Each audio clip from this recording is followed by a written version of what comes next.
I crushed on Mason for 3 years. The way he treated me differently made me think maybe he liked me back. When I finally worked up the courage to confess, I overheard him laughing with his friends. Honestly, Violet's gorgeous, but if you ask me to date her, I feel like I'm settling. She's the housekeeper's kid. I'm scared bringing her out will embarrass me. I know she's into me, but reality's brutal. I can give her plenty of cash, just not a wedding ring. Later, when I was about to marry someone else, he cornered me, eyes red. Viv, can't you even think about me? Before we go on, subscribe to this channel and comment where you're listening from. After the college entrance exam, Mason was at a class dinner. I bailed on cram school, something I never do, once I heard the restaurant address. I stood outside breathing deep, the confession letter clammy in my fist, pulse racing. Just as I raised my hand to knock, his lazy laugh floated through the door. You mean little Violet who's always trailing behind me? Kid simple, heart written all over her face. Of course I know she's hooked. She's pretty, yeah, but marrying her? Feels like downgrading. His buddy sounded stunned. Maze, you grew up together. That's cold.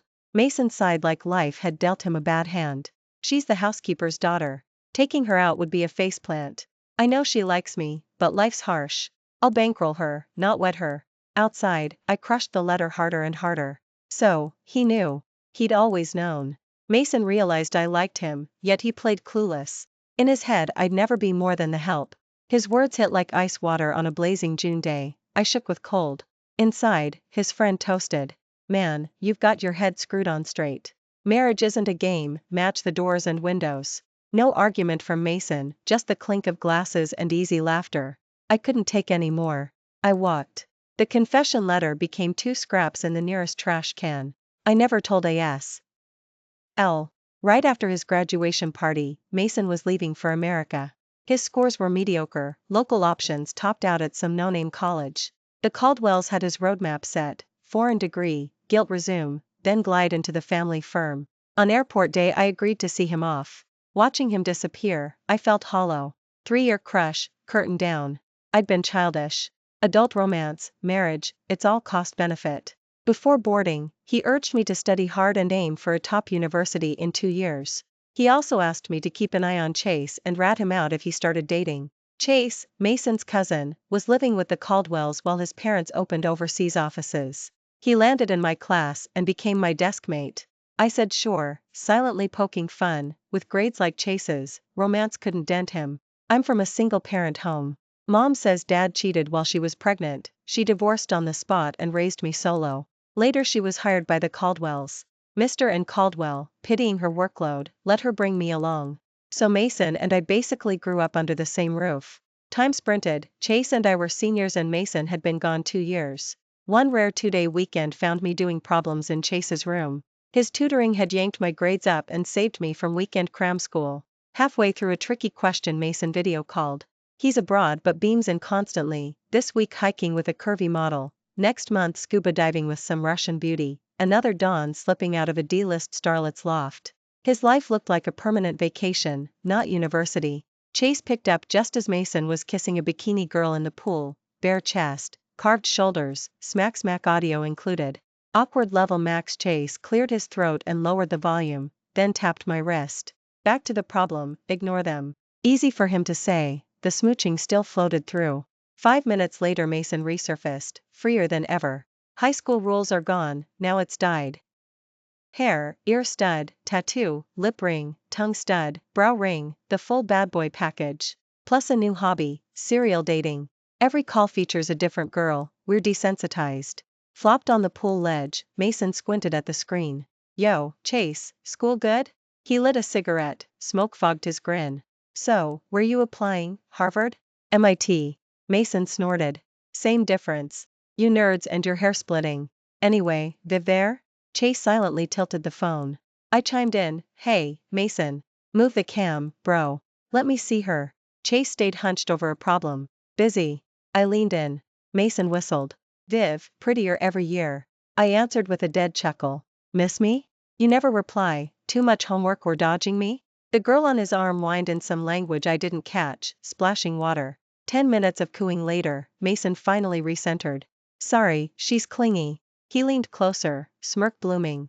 Viv, you're blushing. Excited I'm coming home next month? Pick me up at the airport, Promise? Click, gone. Chase shut the phone. Face that red, sure you can still study? I blinked. Probably not. He cocked a brow. Other plans, then? I cracked my knuckles. Bring it. Friday arrival. Mason spam called and texted. I stayed non-committal, plenty of greeters without me. But he outmaneuvered me. Thursday night, back from late study hall, Mom asked. I shrugged, citing homework. She showed me Mason's text. His flight lands right after school. Go. Uncle Caldwell's driver can swing by. The boy helped you before, don't forget. Gratitude is debt. Fine, I'll go. Chash was supposed to tag along, but Caldwell dragged him to a business dinner straight from class. Inside the arrivals hall, a welcoming committee already fluttered cringe banners. Welcome home, Haughty Mason. CEO Mason Riverdale. All hail the return of the king. Inner me, please be invisible. While we waited, the conversation swung to me. Violet, 2 years, and you've turned into a straight-up knockout. Anyway, Mason's about to walk in any second. Nervous? Thrilled? I gave the speaker a suspicious once-over. Why would I be nervous? Why would I be thrilled? It wasn't like Mason hadn't been FaceTiming me every other week. Even if we hadn't seen each other once in 2 years, I still wouldn't feel whatever it was they expected. I shook my head. Nope, I'm chill. You guys are the ones freaking out. One of the girls clicked her tongue. Seriously? Violet, you used to be crazy about Mason. What, 2 extra years of textbooks made you switch crushes? So, everyone had noticed I liked him back then? Turned out my so-called secret crush had been a neon sign. I smiled, totally at ease. Derek, please. If I've fallen for anything new, it's physics. That's my one true love now. The whole circle burst out laughing. The lighter vibe made them bolder. Come on, little V, all your big bros are here. Confess, do you still like Mason?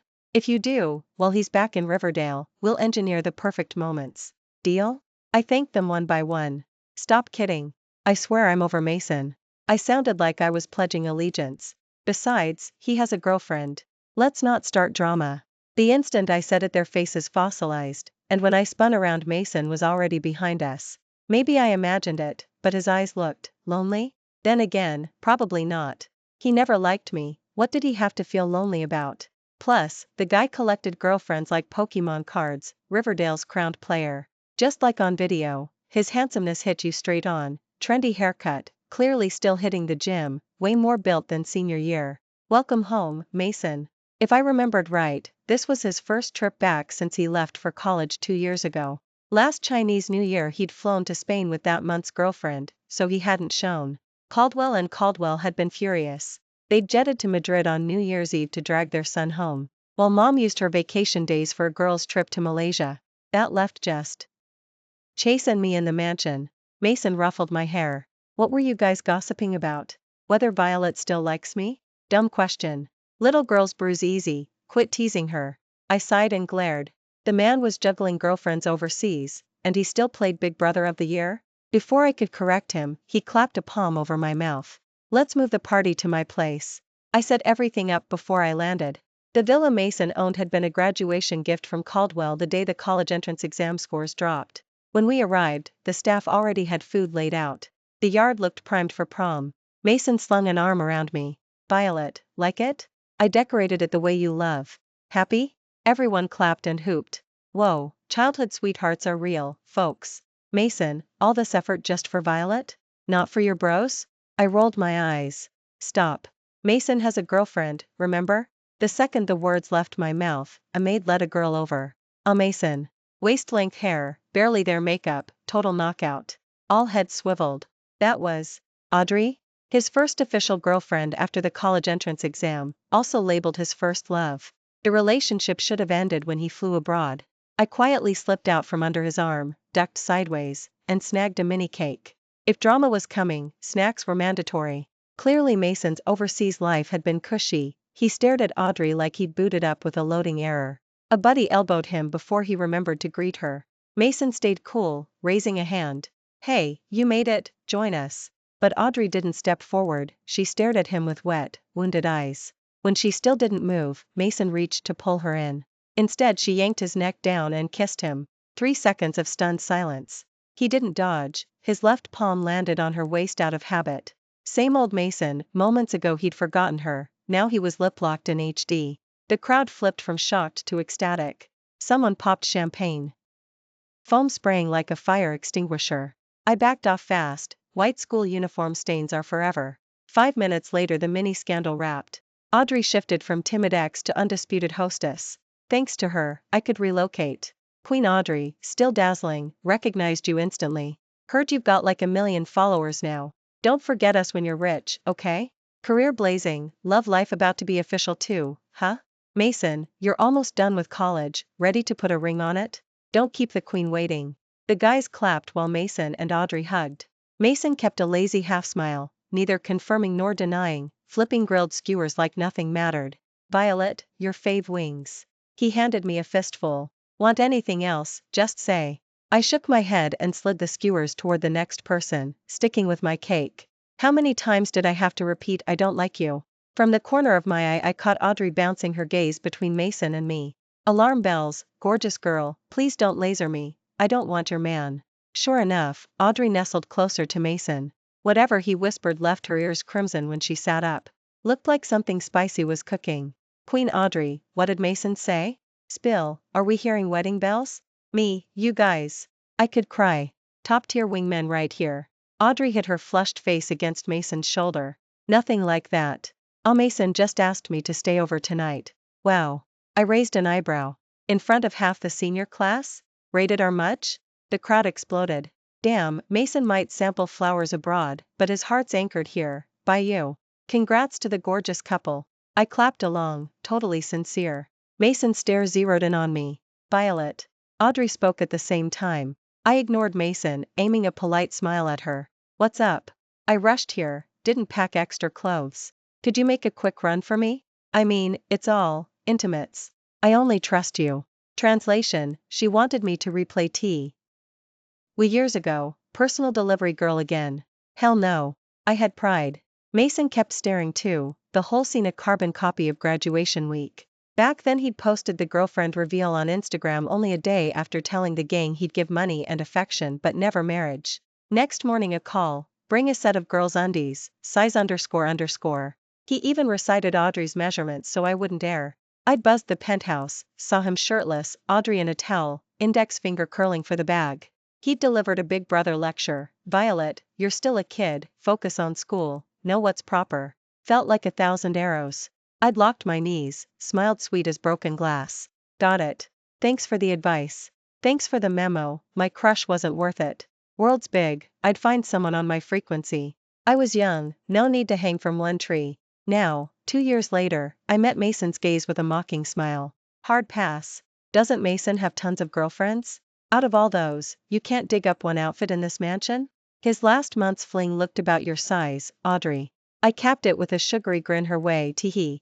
Their faces looked like they'd bitten into trash. Time to bounce, Chase would be home from that alumni dinner soon, and we had calculus waiting. I stepped outside just as his silhouette appeared under the street lamp. My heart did a cartwheel. I ran and looped my arm through his. What are you doing here? He squeezed my hand. Worried. About what?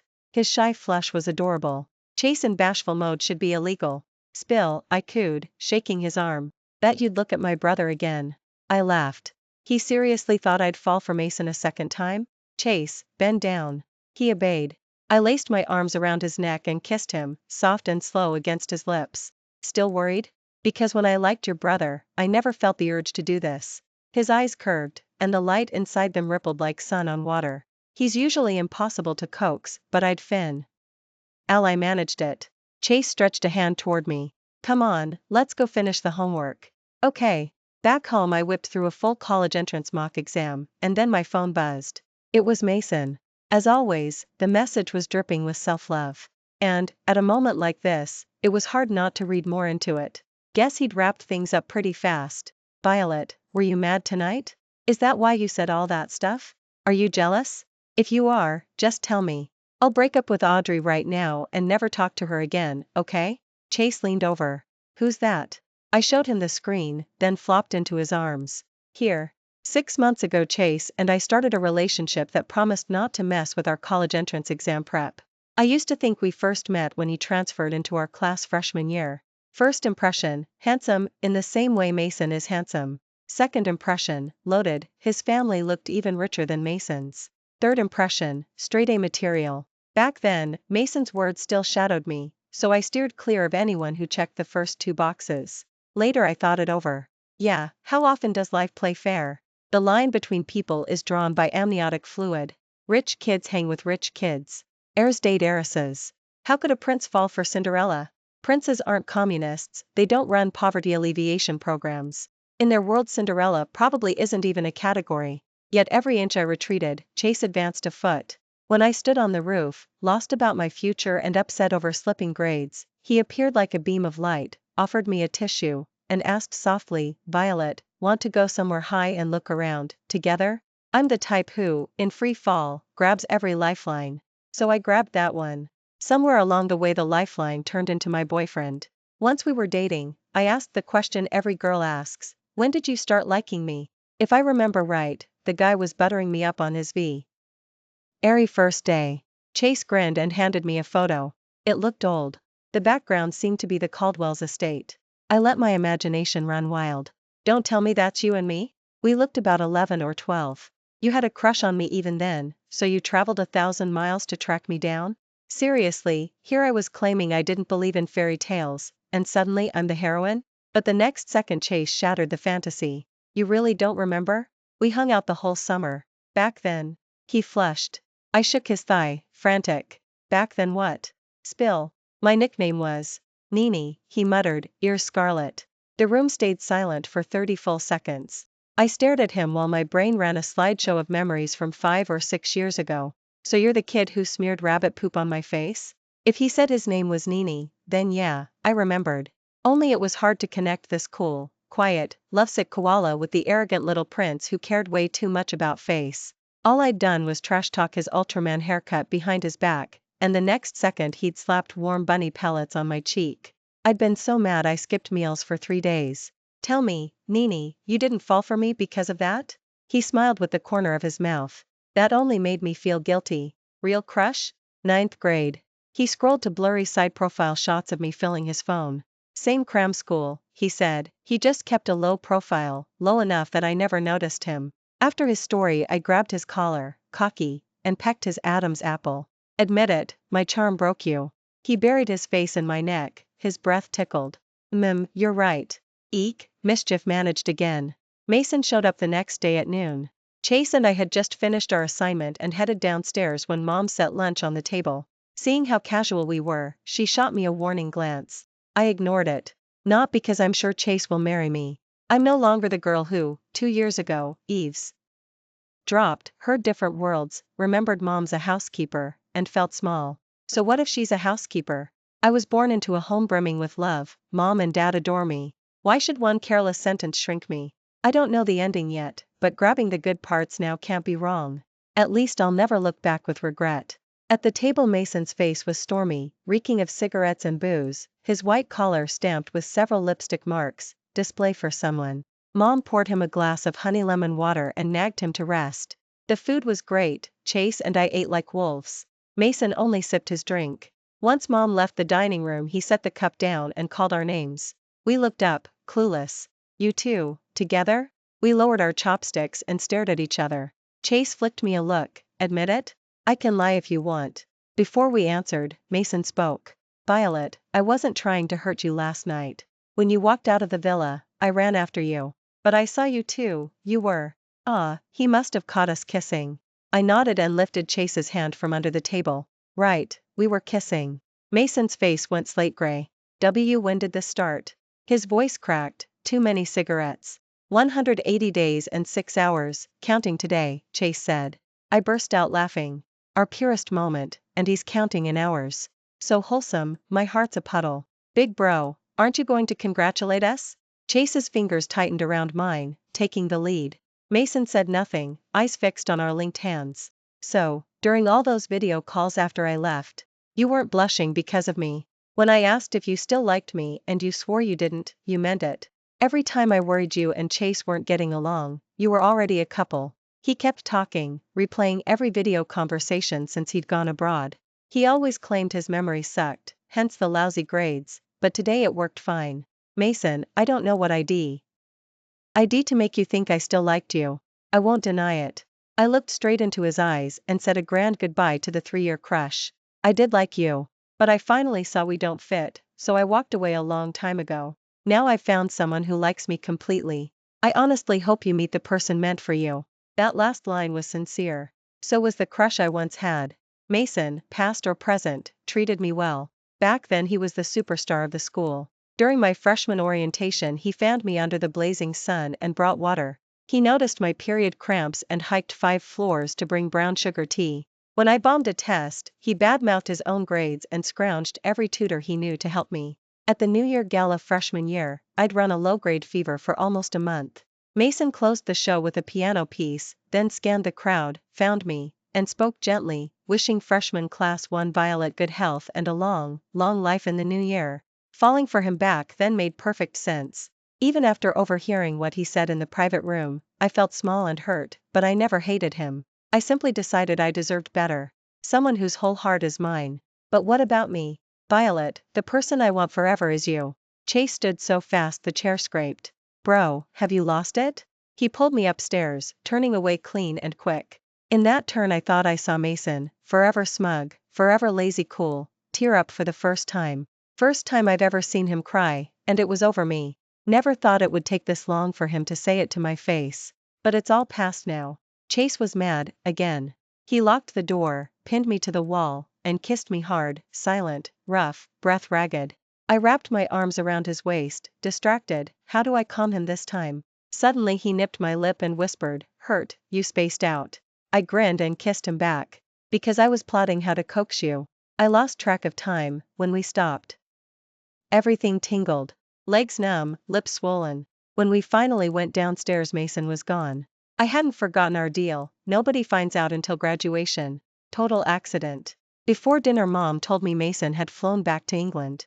Snipping roses in the garden, she sighed, that boy's never looked so broken. Wonder what happened. I went to help her out, muttering a vague yeah, probably trying to study or something. The next time I saw Mason was the day the college entrance exam ended. Mom and Caldwell were all waiting outside the school gate, each clutching 2 bouquets. Chase and I walked up to take them. "Thank you, my absolute favorite mom, and thank you Caldwell. Chase accepted his flowers and thanked them just as sincerely. "Thanks, Aunt Lynn, and thank you, Uncle and Aunt." Just as we were about to head home for the celebration dinner, someone appeared in the distance carrying long stem red roses. It was Mason, back from abroad again. He came straight toward me, step by step. "Violet, congratulations on graduating." I couldn't even bring myself to look at the massive bundle, 99 plus 1 stems, and I didn't dare take it. I just stood there and bowed. "Thank you, Mason." His eyes looked hollow. "Why won't you take my flowers? Just because you're dating Chase now?" He pointed at Chase, and the two of them stared each other down like sworn enemies. In the end Caldwell stepped in to defuse things. "Violet and Chase must be exhausted. Let's go home, I've got a feast waiting." After we climbed into the car Mason was still standing there. Caldwell cleared his throat and called his name, voice flat. Back at the house, Chase and I might as well have been facing a 3-panel tribunal. "Mason, what exactly were you trying to achieve today?" Caldwell summoned him to the front. I did it for Violet. I love her." The next second a teacup shattered at his feet. "Lower your voice. Is it some bright, honorable deed to compete with your own cousin for the girl he likes?" He lifted his head in disbelief. Caldwell added, unhurried, "Achin, your father and I have known for a long time that Violet and Chase are together. Violet is an outstanding young woman. I once asked you, if you liked her too, I could go sound her out for you. But as I recall, you denied it." I knew exactly what Caldwell was talking about. Maybe teenage affection really can't be hidden. She had come to me and asked if I liked Mason. At the time I was terrified. The Caldwells were our employers. Falling for the young master of the house sounded ridiculous. I was afraid Mom would lose her job, so I kept my mouth shut. I never expected Caldwell to take my hand gently. "Silly girl, you're overthinking. The Caldwells don't care about family pedigree, we only want our children to love sincerely." That day she told me a lot, how both she and Caldwell came from 3 generations of farmers and started with nothing. They wouldn't interfere in their children's marriages. Finding someone on the same wavelength these days is rare. Family compatibility matters, but genuine love between 2 people matters more. Caldwell said, "The Caldwells already have plenty of money, which means a relationship can be pure, free of scrabbling over daily expenses. She held my hand, her eyes full of tenderness. Violet, I've watched you grow up. I can tell Mason likes you.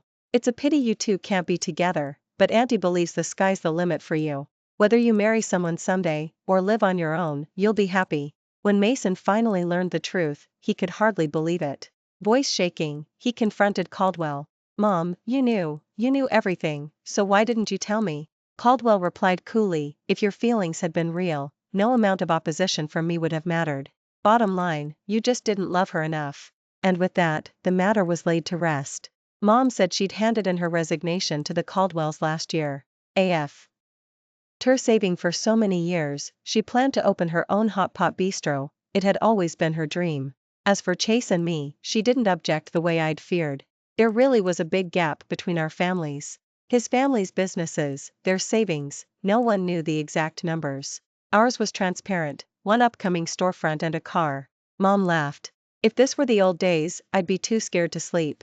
But then I thought, my daughter's no slouch either. If things don't work out, you break up, bye-bye, next one'll be sweeter. Mom had clearly picked up a thing or two from Caldwell, her mindset had leveled up. I teased her, Mom, now that I've graduated and you're about to be a boss, aren't you going to find someone for yourself? She shook her head. No way, I'm getting trapped by little affections. My ambitions lie elsewhere now. I'm going to hustle and make my daughter a trust fund baby before she hits 30. I nearly laughed myself into stitches. But fine, Mom's 45, prime age for grinding. When the results came out, Chase and I put the same university as our first choice. Judging by last year's cutoff, we had a 100% chance of matching. While we were helping out at Mom's newly opened hot pot bistro, a rare customer walked in. It was Audrey. She looked pale. I ushered her into a private booth. I figured she had something to get off her chest. Violet, Mason's in love with you. She stated it as fact, bitterness written across her face. I still really like him, so how come he likes you? She broke down, sobbing. My heart twisted, I handed her a tissue. Of all people to fall for, why the fickle Mason? Audrey, look forward. Besides, I don't like Mason.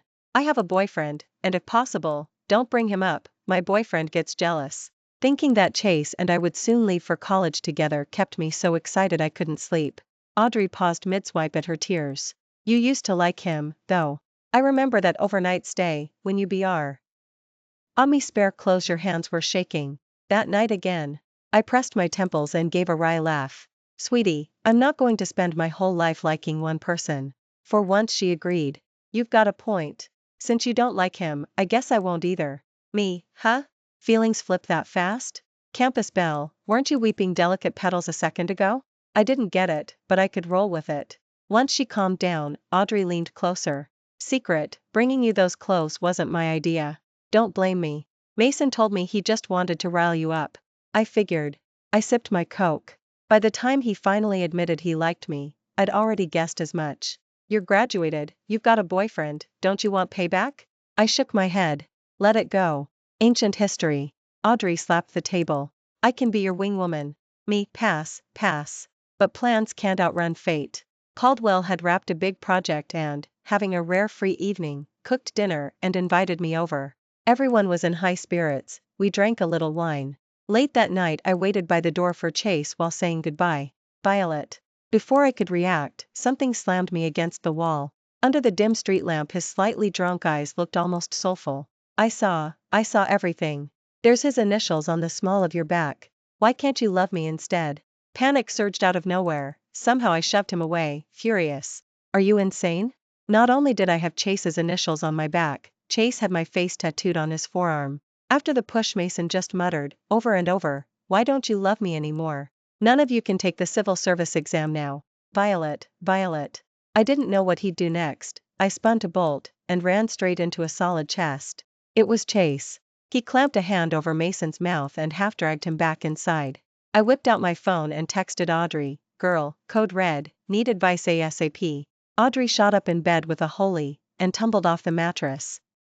She rounded up everyone from our high school circle for a pool party at her place. Chase and I were invited. Midway through, Chase peeled off his t-shirt, revealing the tattoo, and the crowd lost it.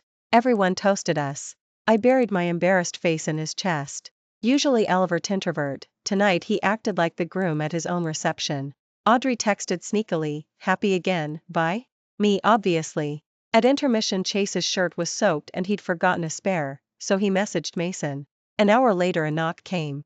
I opened the door to Mason holding a fancy boutique bag. Thanks. Chase strolled up shirtless, a towel cinched around his waist. Appreciate it, bro. Mason's eyes glazed, he stepped back, stunned. You too, the door shut in his face, courtesy of Chase. Nope, nothing like what Mason imagined, though we were pretty close. Extra, I didn't see Mason again until college graduation.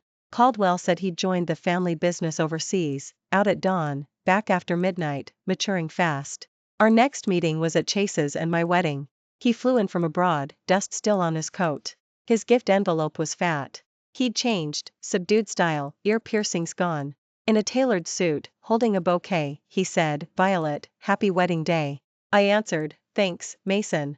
Thanks for listening. If you liked the story, hit like and share it with friends. We can't wait to read your comments, drop your thoughts, and don't forget to subscribe for more tales. See you next time.